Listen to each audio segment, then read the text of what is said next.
Okay.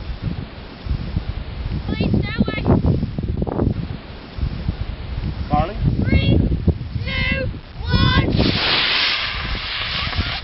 1. Breck was born on St. Paddy's Day. It was kind of special because you could hear everybody celebrating outside. I dressed him like little old-fashioned English outfits, and people always thought he was a girl because he was so pretty. I was so proud of him. It was the happiest time of my life. He was super nice at home.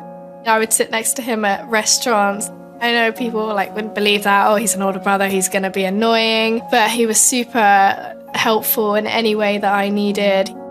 I couldn't ask for a better older brother.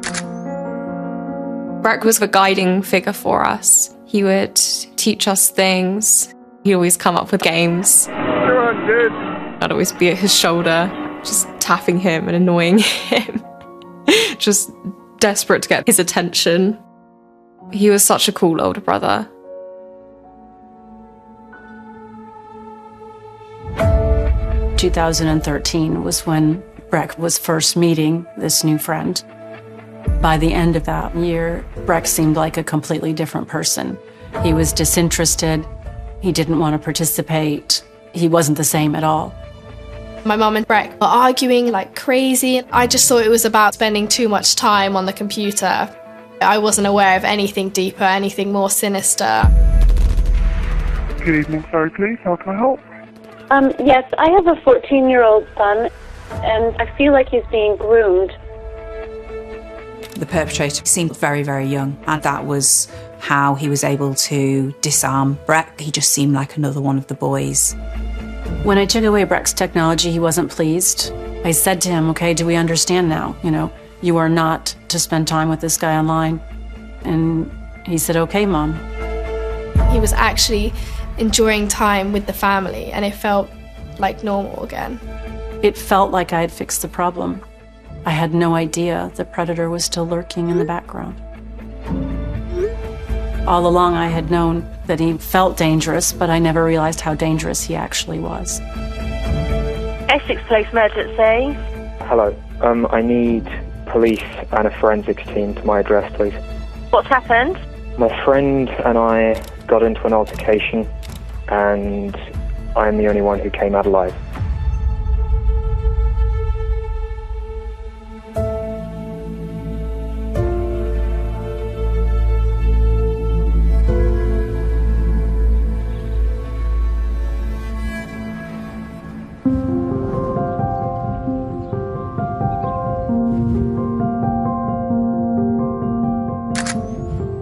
The only time I remember Breck being sad was the day I was meant to go to the hospital to have the triplets. It was confusing for him, and he was crying when I was going to the hospital, which just tugged at my heartstrings. But after that, he just took on the role of big brother. I remember other children being jealous of their siblings, and he just wasn't. He was only 2 when they were born. And if I said, can you get Mommy, some nappies over on the changing table, he'd toddle over and bring them back. I think he actually liked taking on responsibility. He was quite grown up, even from the start. At school, he pretended he didn't know who I was. He's going to be cool and tough with all his friends. But at home, he was so sweet and so smart, and he really did love us, and he really did look out for us.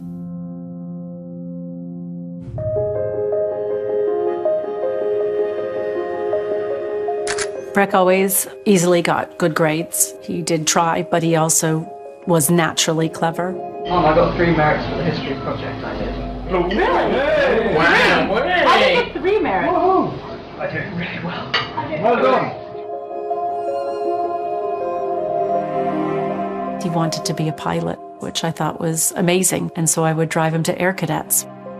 And that was sort of some of my favorite memories because it was just with the 2 of us in the car, and there were no distractions. It was just us, and we could chat the whole way and listen to music together. He was just innately good. I barely ever had problems with that child. He was laid back, chilled, clever, easy, fun, funny, good. He was special.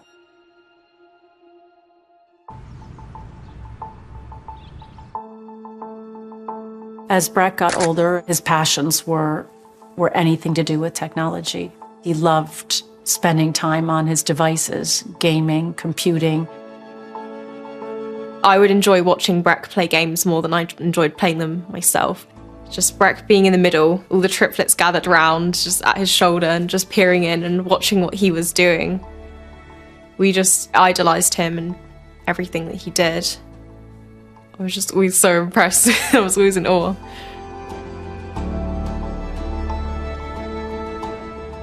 Unfortunately, Barry, the children's dad, and I separated when the children were still in primary school. And, it was hard for the family, obviously.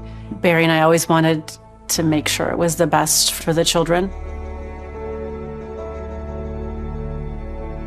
Things were a little bit difficult because we were going back and forth from my dad to my mum, but we were still all very close as a family. Because of the divorce, Breck had to switch schools, and the school that I found him, it reconnected him with friends that he knew back from primary. Breck was invited into a gaming group, and I was pleased that he had, rekindled this relationship with his friends. All the boys would hang out at school during the day, and then they'd all race home, get on their computers, and enter their kind of second life, their virtual life.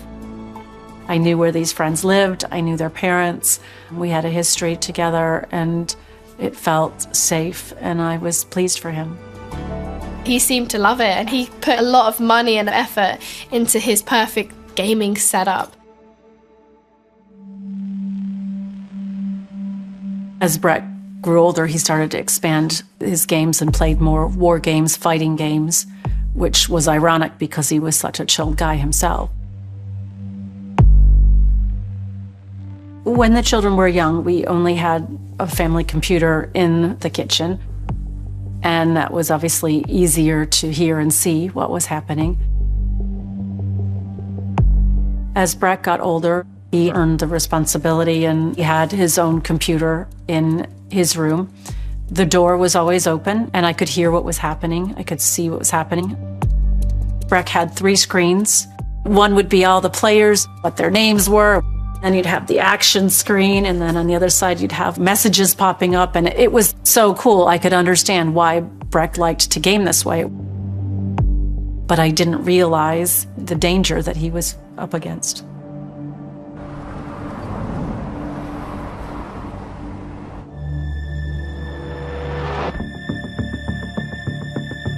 When I joined the police, I was a standard police constable. Did that for a number of years. And then, as I was working with Essex Police, I got involved viewing images that were being shared online. And then, as my knowledge and my skills grew, I joined the Digital Forensics Unit with Essex Police in 2008. There is no accounting for what people look at, what people are interested in, what groups they will take part in. It became quite evident to me that there's a sort of full range of how people behave and how they would disassociate themselves from what they're doing online to how they would work in real life. I could hear what everyone was saying, and I recognized all of the voices, but I remember literally the day that I heard a deeper sounding voice. And it did not sound like someone who was 13, 14, 15, the age of his friends. It sounded like someone older, an adult. And I immediately, in my head, was concerned.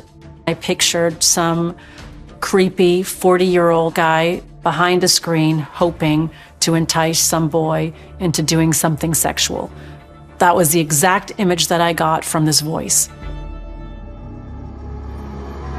Breck told me that this stranger was the one who ran the server, the best that he'd ever gamed on, the fastest and most efficient.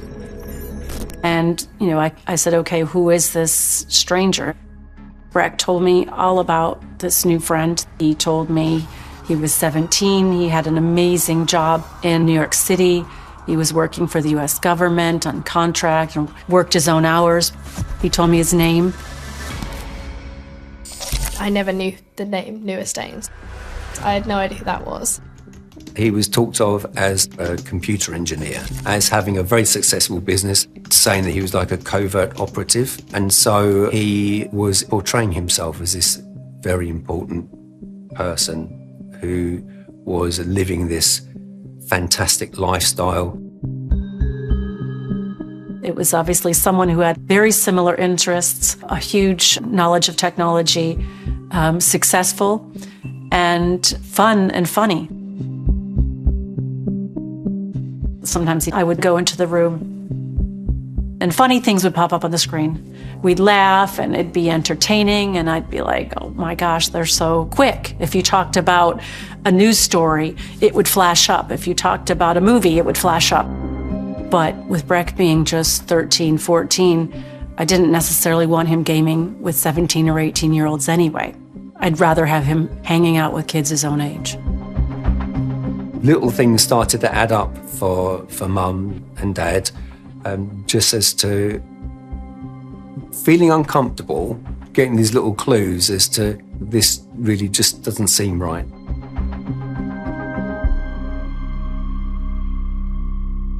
Whenever I tried to talk to Breck about my concerns, Breck would just defend him. I would say, well, how does he have time to game with you guys if he has this amazing career? And Breck's like, that's because, you know, he can work his own hours. I would ask Breck if he had seen this stranger, this new friend. Breck would say, no, he can't show his face because of the work he does. There was an answer for everything. When I tried to speak to a gaming group, Breck's friends that I knew would get kind of quiet. They didn't want to talk to a mom, whereas the person that I didn't know would speak to me openly. Hey, Mom, how you doing? What's going on? And he would say, oh, yeah, I'm in New York City. It's great. And so, you know, what's the weather like? And, oh, yeah, it's about the same. He never really had any New York stories, even though he claimed to live there. I couldn't gather any information that would lead me to believe that he either lived there or that he was who he said he was.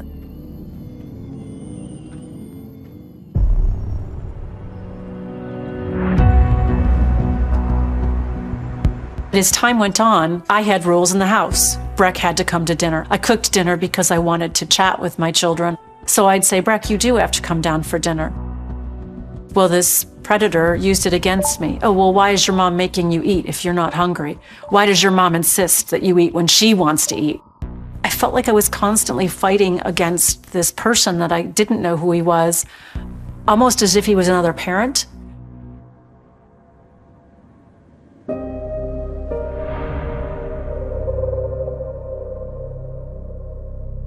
I noticed Breck's personality changing in the summer. He stopped being easy about doing the things that I asked him. He would question them. And in a way I couldn't tell, is this normal teenage behavior or is this something different? He always wanted to go into the Air Corps training, and Breck was saying that he wanted to drop out and continue gaming, and they were like, what? But you've always wanted to be a pilot, you've always wanted to pursue that, and he was saying that he didn't want to anymore. Breck would be really sullen, like he just didn't want to be hanging out with the family. He'd much rather be back in his room on his computer. I felt quite far away from him.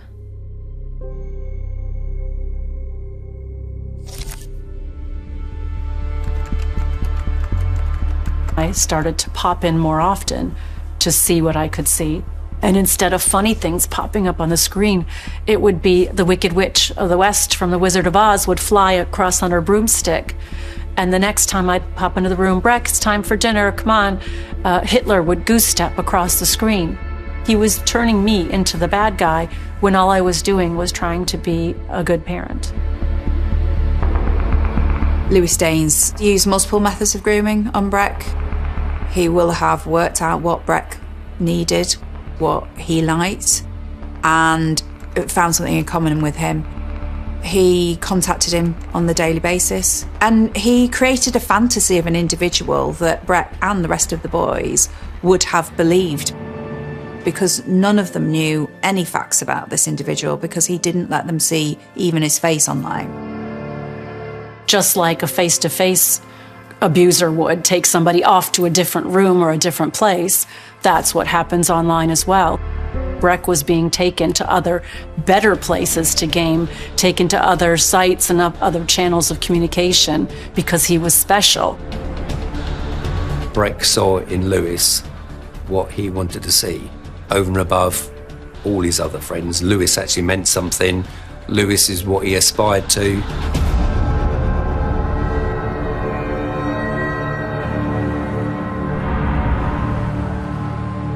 On the day I decided to phone the police, I was scared, but I had a gut feeling that things were quite wrong. Good evening, sorry, please. How can I help?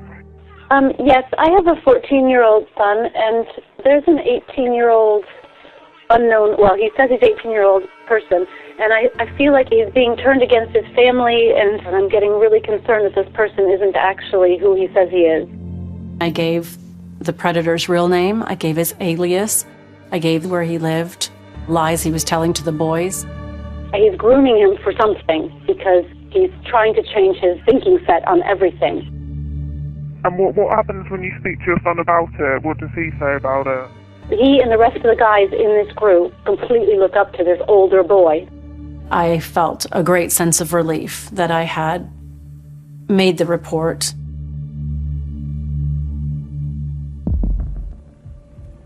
I got off the phone and I took away all of Breck's technology as a stance to say, I'm worried and I need you to take this seriously. But what I missed was a little mp3 player, which was how Breck was able to record the intervention meeting when instructed by this predator. It might sound like paranoia, but it felt like it was even grooming behavior. It's a harsh term to say grooming. Yeah. That's why we're concerned, Brett. And the stuff that we hear scares us to death. Breck was defending him. He's a good guy. So we said at this meeting, okay, fine, let's meet him. They said they wanted to meet him for coffee, and I remember Breck saying that he didn't want to meet them or something. Breck said he thinks parents are too judgmental. And so we said, well, if he won't meet up with us, what about just the dads? He said, no, he won't. Well, then that's it. We're going to have to forbid you from gaming, speaking, or socializing to this guy because we don't know who he is. The predator now knew that we were onto him. So it became that much more dangerous because everything then went underground and became more secretive.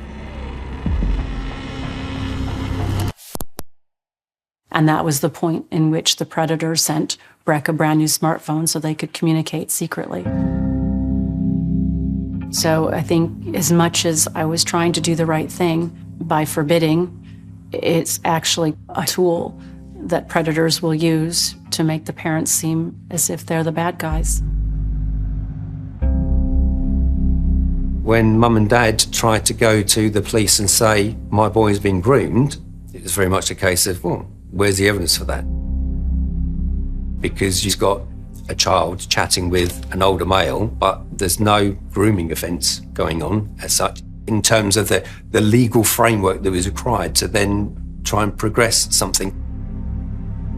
Unfortunately, I found out too late that they had closed the investigation that very evening because they didn't recognize the signs of grooming that I was telling them about.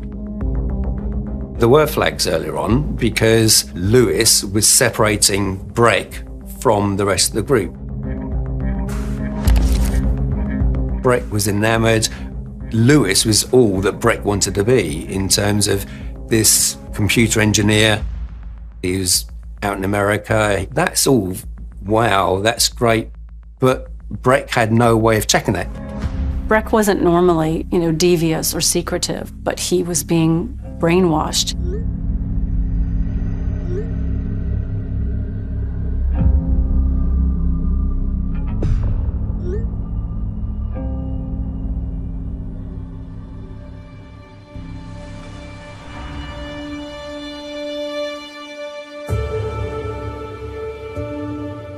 It was Christmas when he had his computers taken away from him, and it was like the perfect Christmas because he wasn't on his computer.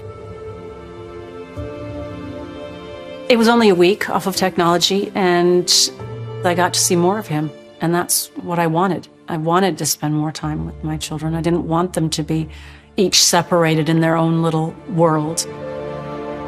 He was actually enjoying time with the family, and it felt like normal again. After Brett got his technology back and he started with the new gaming group with his old friends, he seemed normal. He was happy-go-lucky. He was chilled again. He did his chores again. He came to meals when I asked.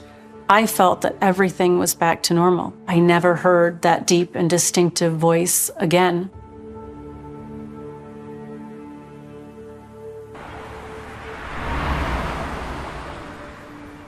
Early 2014, I was so pleased and proud of him because he was doing a Spanish exchange trip, and that was something that I didn't get an opportunity to do when I was young. I took a couple of pictures of him, and as he walked away, I remember being so proud. I guess because he was becoming a young man, and I never expected that to be the last time I would see him alive.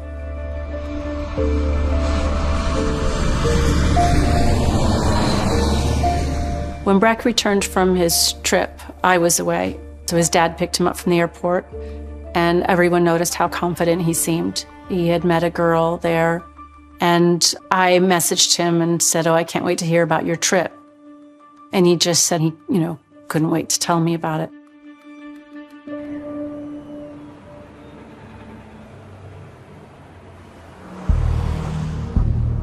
A few days later, Breck asked his dad to go visit a friend from school.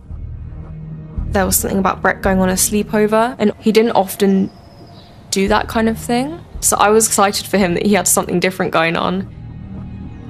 Breck hadn't lied before. He hadn't snuck off before. He hadn't been bad. So Breck went with his devices to game, to compute, to learn, to laugh, to enjoy his passion. And poor Breck would have never expected how that evening was going to go.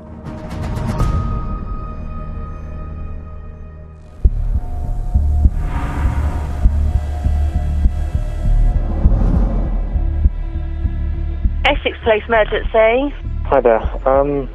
Okay. Hello. I need police and a forensics team to my address, please. What do you mean? What's happened? My friend and I got into an altercation, and I'm the only one who came out alive. Are you telling me you've killed somebody? Yes, I am. Right, and who am I speaking to? My name is Lewis Daines.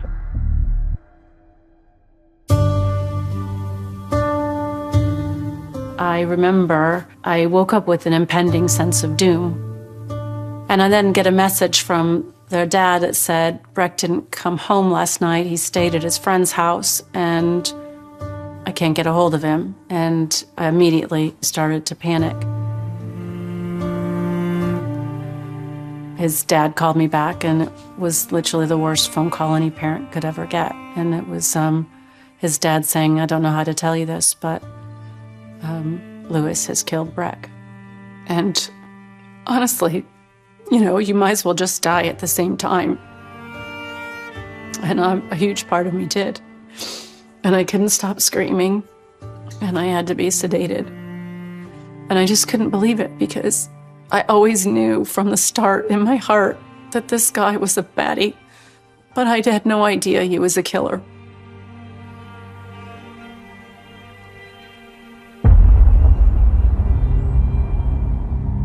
The 999 call, when I first heard it, I very much felt that Lewis wanted to be in control. He was measured. There was no real emotion. My friend came to stay the night with me yesterday, feeling very down, feeling suicidal. And I woke up this morning, he was in a mess. I tried to calm him down. I hugged him, then said that I was there for him. He shrugged me off You're telling me he is definitely dead? Yes, I'm telling you he's definitely dead. The call handler was trying to establish what had taken place. She was trying to understand, but Lewis wanted to get over his side of it. What's happened this morning? He was going on about how he didn't want to go home. He was fed up with his life. He didn't want to go. Right, And okay. I had a penknife folded. He picked it up, opened it, and then lost control. His account of what happened is that there was a struggle, an altercation, because Breck was apparently uncontrollable with emotion in the way that he described it. I, in self-defense, put my left arm up to block him from stabbing me effectively. We struggled. I got him to the ground. He got up. I got the knife. Can you not interrupt me with this part? Okay, go on. Okay. This is being recorded anyway, isn't it? Yep. It's rehearsed. Sounds rehearsed to me, which is why he's saying, don't stop me. Don't stop me. Because if he gets interrupted, he won't be able to remember the story he's concocted. I don't remember exactly what happened, but the fight ended with me cutting his throat. I believe I turned around and I slashed his throat. He had admitted that he'd caused Breck to die, but he was trying to say it was self-defense. I don't remember what happened after that. All I know is I dropped the knife in my hallway. I stripped down and just sat in the shower. Right, you've left the weapon in the hallway. Yes. The very fact that he went and sat in the shower for a while, then decided to then ring the police, you're then starting to think, well, actually, he's trying to get his head together before he calls the police to say, yeah, I've killed somebody. And has spent how long sitting in the shower? I don't know. Look, are the police on their way? I can hear something. They are. I'm going to go and do my part. Please, thank you for your help. Right, just listen.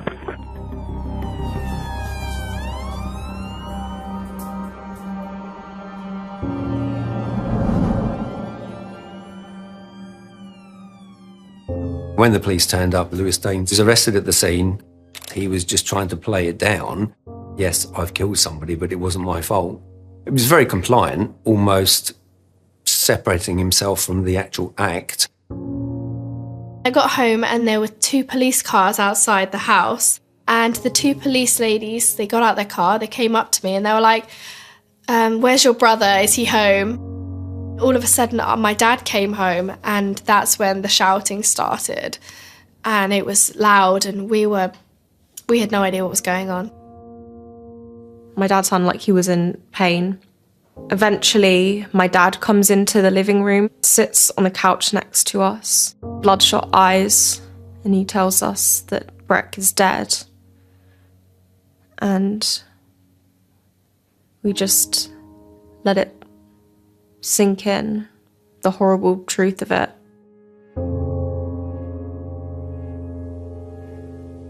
That was the first time we heard it. That was the first time we felt that blow. And honestly, from that moment, that would change us forever.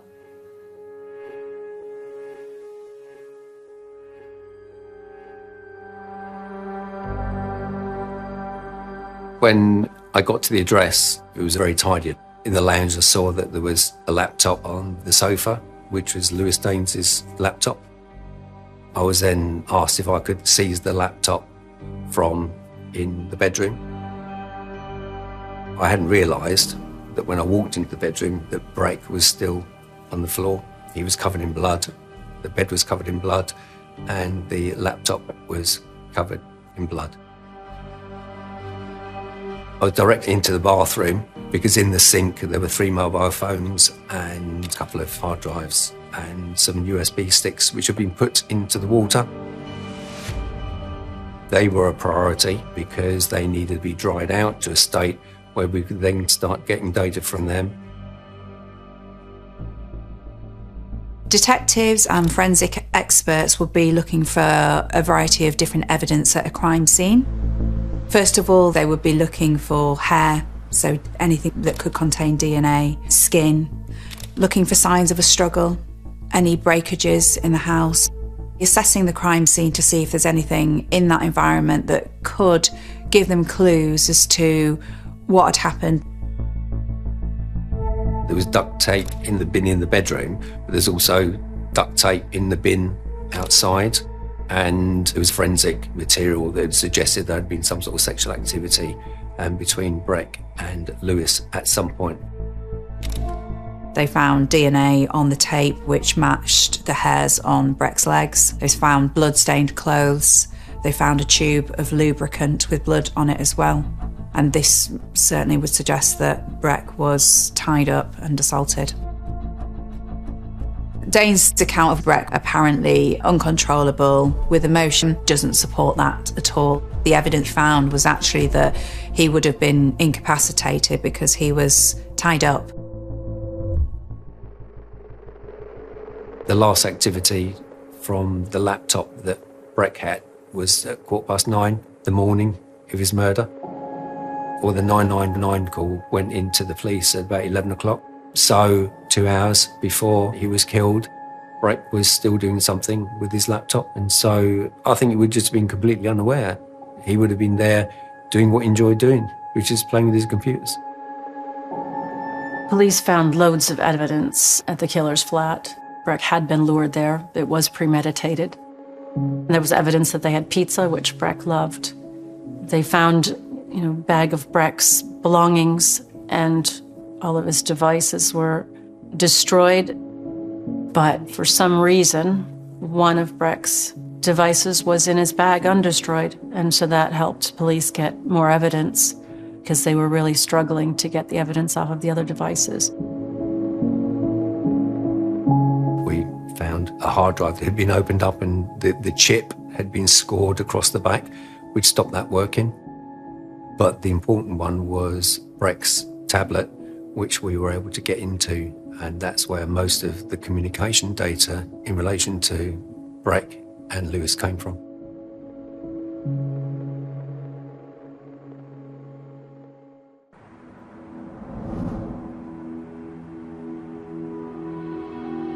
In the January, all the communications showed us Breck was going out to Spain for a week. I think Lewis was quite nervous about this because Breck was going to be with another group of friends. He was going to be out somewhere else, which Lewis didn't like. He could lose Breck because Breck was going to become involved with another group of people. So he panicked and said, "Can you research the online platform that was being developed at the time?"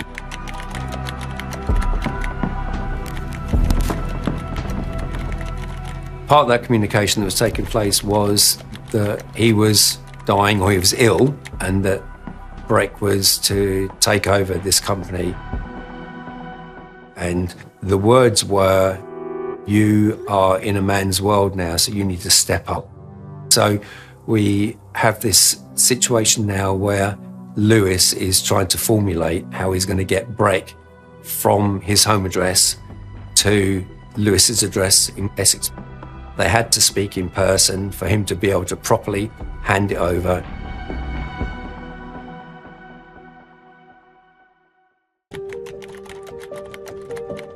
Breck would have probably been looking forward to seeing his friend in person. But as a 14-year-old, you wouldn't necessarily recognise some of the language as being coercive control, which is what they were at this point. You would say that's the ultimate dream for a 14-year-old, to be handed a company that's worth millions that he's going to run. It was arranged on the beginning of February that Breck would be visiting Lewis. But the parents didn't know this, of course.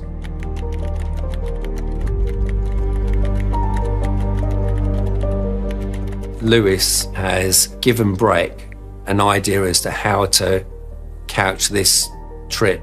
He's said that on the day to tell his dad that he's going to go to a friend's address, which is 2 roads away, but not to say anything until he is actually in Lewis's address. So Dad's thinking, Breck's just around the corner, but he's 30 odd miles away.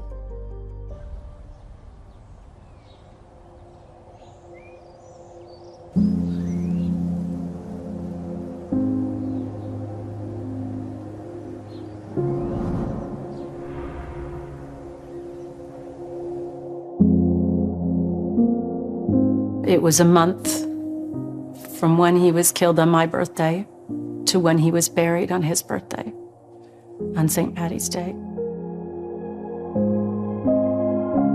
I did my best to try to have his funeral on his birthday because it just made it feel like it might be more special, and his birthday was always going to be a hard day anyway. It was the most beautiful funeral, and the whole town came out, and we had a procession, and it was gorgeous. And then everybody goes home, and then you're just left to your own devices.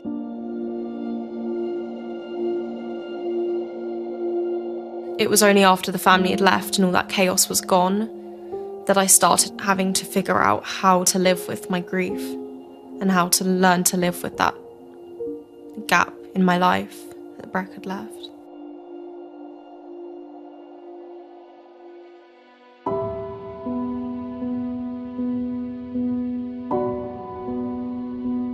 I was in bed for a year. I only got up for meetings or anything to do with Breck.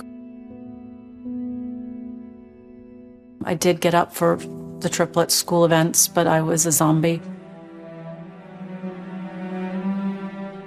She'd almost died inside, and we couldn't do anything to help her. I saw the way that she felt her grief. Her grief was rough. The way that it hits a mother when she loses a child.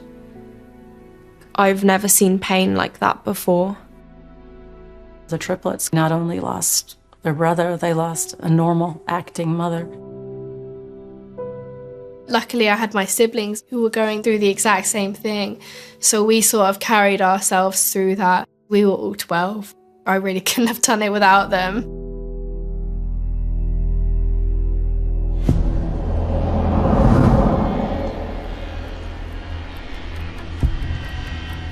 When I saw Lewis in court, he looked very young. He didn't look his age.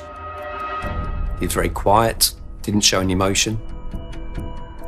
I was shocked because he looked like a teenager, and he was wearing a long-sleeve black t-shirt like Breck might have worn. I remember just glaring at him thinking, you know, why could you have done this? And I thought, you could have been friends, you know, you could have come over for pizza. You could have been part of our family. Danes, all the way through investigation, had maintained his story that this was self-defense. And then he changed his plea. I noticed my barrister looking at me funny, and then in came the killer, and they asked him again what his plea was. And he said, guilty. And you could have heard a pin drop because nobody expected a psychopathic liar to change his plea.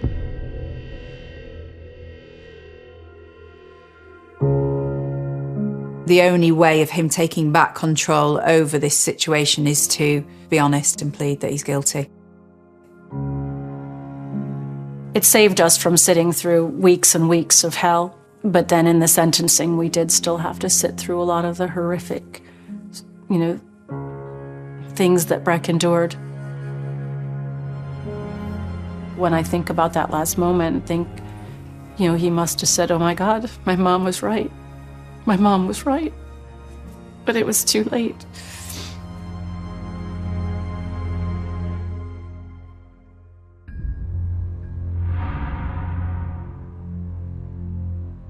On January the 12th, 2015, Lewis Danes was sentenced to life for the murder of Breck Bednar with a minimum term of 25 years.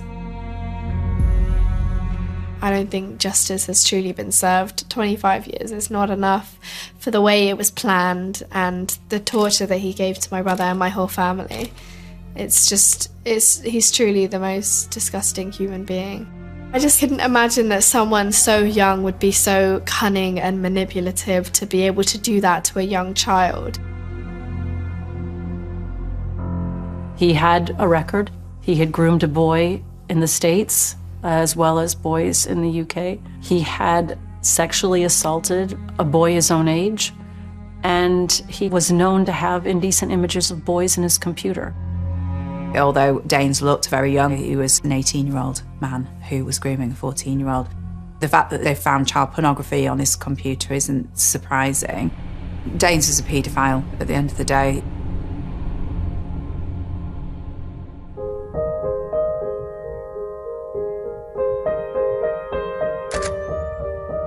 My mum is the most powerful woman that I know. She's so strong. And she really had to fight to live through that pain and to get up and get out of bed and choose to live. And then she gets up and she starts a charity and manages to find some light in Breck's death. And she goes and makes sure that what happened to Breck doesn't happen to anyone else. I think if Breck had seen another boy's story, I, in a way, think he would have been the typical teenager that said that could never happen to me. So I decided I needed to set up the charity with the help of the local community because there was so much to learn. When I teach about Breck's story, I try to make sure that young people look after each other because the parents won't see what's happening or won't recognize it. But the friends or your siblings are the ones that see the change in the personality. They'll see what's happening on the platforms. They'll see what's being said behind the scenes. The person that's being groomed, it's very difficult for them to see. And that's why I want to speak about Breck's story, so that other parents can be better able to help their children when they meet people online to keep safe.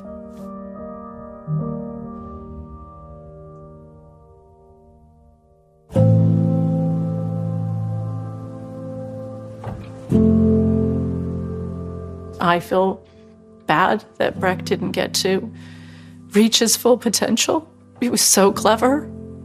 I mean, far surpass any cleverness I've ever remotely had. And just good, innately good and kind. He was just a great older brother because he was so driven by his passions. He was truly someone to look up to. Whenever I do something cool, I like to think that he can see it too. I don't know, wherever he is, if he's looking down on me, I like to think that he'd be proud of me. Because I am so far away from the 12-year-old that he knew. I wish he could get to know me now.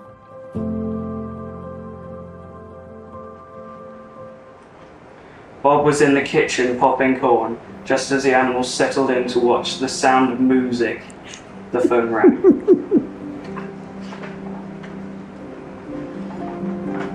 The only thing Farmer Brown heard on the other end was giggle, giggle, quack, giggle, moo, giggle, oink. Uh-oh. Duck! Screamed Farmer Brown.